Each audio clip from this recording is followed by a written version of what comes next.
देखिए, मैंने तो 17 तारीख को भी कहा था। पहले जब जब नवलगढ़ तहसील में हुई हो रिशिमेंट की, ये जब भी आप लोग सुनते हो जन सुनवाई होती है, ये जनता को बरगलाने के लिए होती है। मैंने कहा भी कि भैंस के आगे बीन बजाने से कोई फायदा नहीं है। ये ठान के आते हैं कि हमें हमारा टाइम पास करके जाना है। जबकि एलओए का 2 साल का एग्रीमेंट, आप देखो उसको नियमों में उलझा रहे थे। नियम विरुद्ध था, ये हमने साबित भी कर दिया। उसके बाद भी प्रशासन अपनी हठधर्मिता पे लगा हुआ था। हम लोग बार-बार कह रहे हैं, हम विकास के खिलाफ नहीं हैं। हम लोग ये चाहते हैं कि जो वादे इन्होंने पहले किए थे, उनकी कंप्लायंस रिपोर्ट हमें दें और उसके साथ-साथ ही हमारी सारी जो डिमांड्स हैं, जो पहले इन्होंने वादे कर दिए थे, क्योंकि दूध का जला हुआ छाछ को फूंक मार के पीता है, आपको पता है, वो कर दें। क्योंकि आज एक फैक्ट्री फंक्शनल हो चुकी है। हमें ये पता है ये सारे सिस्टम धीरे-धीरे डेवलप होने हैं। लेकिन डेवलप होने से पहले हम हमारी प्रकृति को, हमारे युवाओं के रोजगार को, हमारे इस सारे एनवायरनमेंट को बचाने का प्रयास, क्योंकि एक हम लोग इस प्रकृति के एक हिस्से हैं, इसको बचाना हमारा प्रयास है। हम फिर कह रहे हैं कि हम विकास में बाधा नहीं बन रहे हैं, लेकिन हम विकास से विनाश नहीं चाहते।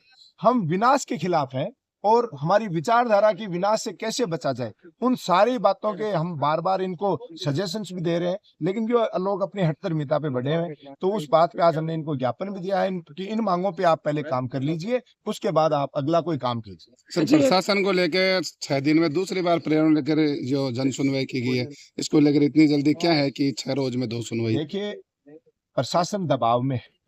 हमने जो महसूस किया, नोट किया, जबकि इन्होंने 15 दिन का समय मांगा था 17 तारीख को कि हम पीछे की क्लियरेंस 15 दिन में आपको कर देंगे, तो उसके बाद भी हो सकती थी। और कोई चीज तय हो जाती है, वो आगे एक्सटेंड भी होती है, आप सबको पता है। लेकिन कहीं ना कहीं प्रशासन दबाव में है और ये बड़े भामाशाहों को या बड़े उद्योगपतियों को कोऑपरेट करने की एक बड़ी साजिश है।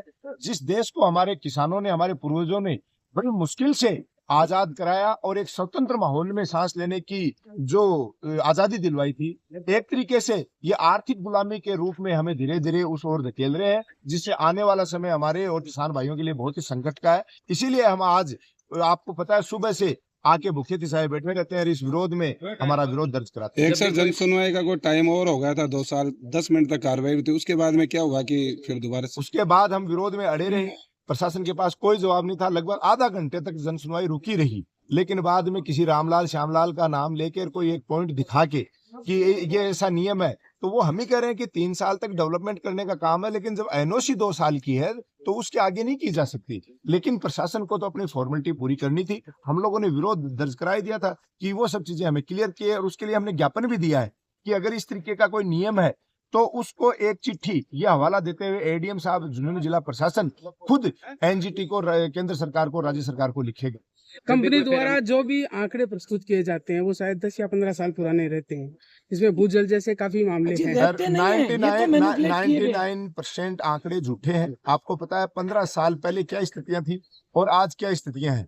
तो ये इनसे बात करो तो नियम तो 15 साल बाद के करेंगे, और अगर आज हम हमारा हक मानने जाएंगे तो आज वर्तमान की स्थिति पे बात करने लग जाएंगे। तो 15 साल पहले नियम की बात कर रहे हो तो आप एजुकेशन की ये क्यों बात करते हो? 15 साल पहले जैसी पढ़ाई होती थी उस लेवल के लोगों को ले लो ना।